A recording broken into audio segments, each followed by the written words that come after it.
నేను అడుగుతా ఉన్నాను. వీళ్ళు చాలా మంది చెప్పడం కూడా జరిగింది. ఈ స్థలాలు మళ్ళీ కొనుగోళ్లు జరిగేటప్పుడు కూడా, క్రయ విక్రయాలు జరిగేటప్పుడు కూడా పలు సందర్భాలలో ఇక్కడ వాళ్ళంతా కూడా పేపర్లో అడ్వర్టైజ్మెంట్లు కూడా ఇచ్చినారు.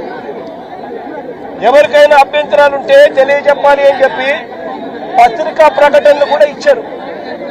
పత్రికా ప్రకటనలు ఇచ్చినప్పుడు కూడా ఎవరు కూడా అభ్యంతరాలు ఎక్కడా కూడా వెలుబుచ్చలేదు. అలాంటిది 25 సంవత్సరాలుగా వీళ్ళు ఇక్కడే ఇలాగే ఉంటూ ఉంటే వీళ్ళను బుల్డోజర్లు పెట్టి ప్రైవేట్ వ్యక్తులకు మేలు చేసేందుకు ఈ 150 కోట్ల పైచిలకు, ఈ వాలెట్ వాల్యూలో 150 కోట్ల పైచిలకు వాల్యూ ఉన్న ఈ ప్రాపర్టీని కబ్జా చేసేందుకు ఏకంగా చంద్రబాబు నాయుడు, ఆయన కొడుకు, ఆయన పార్టీకి సంబంధించిన ఎంపీ, జనసేన పార్టీకి సంబంధించిన కార్పొరేటర్లు ఇంతమంది ఒకటై పేదలను నిస్సహాయాలుగా ఈ రోజు రోడ్డు మీద నిలబెట్టించారు. నిజంగా నేను అడుగుతా ఉన్నా, ఈ ప్రభుత్వం అన్నది పేదల తరపున ఉందా అని.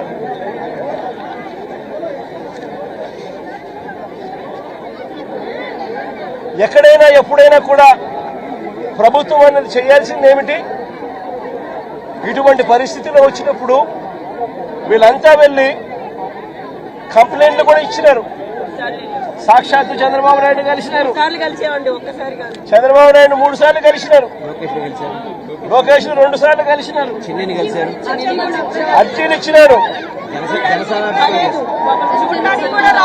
చివరికి ఎవరికైతే వీళ్ళు అర్జీలు ఇచ్చినారో వాళ్ళే కుట్ర పన్ని, వాళ్ళ ఎంపీలు, వాళ్ళకి సంబంధించిన కార్పొరేటర్లు వీళ్ళంతా కలిసి కుట్ర పన్ని ఏ రకంగా వీళ్ళంతా కూడా వీళ్ళకి అన్యాయం చేశారు అన్నదానికి నిదర్శనం ఇది. నేను ఒకటే అడుగుతా ఉన్నా, అయ్యా చంద్రబాబు నాయుడు గారు, ఇక్కడే కాదు రాష్ట్ర వ్యాప్తంగా కూడా ఇదే మాదిరిగా కొనసాగుతా ఉంది. రాష్ట్ర వ్యాప్తంగా కూడా అనేక చోట్ల ఎక్కడైనా చిన్న లిటిగేషన్లు ఎక్కడైనా ఉంటే డైరెక్ట్ గా తెలుగుదేశం పార్టీకి సంబంధించిన నాయకులు, ఎమ్మెల్యేలు ఇన్వాల్వ్ అయిపోతా ఉన్నారు. లిటిగేషన్ ఉన్న చోట వీళ్ళంతట వీళ్ళే అడుగు పెట్టేసి ఆ ల్యాండ్ కబ్జా చేసేస్తా ఉన్నారు. కొన్ని చోట్ల వీళ్ళే లిటిగేషన్ క్రియేట్ చేస్తా ఉన్నారు.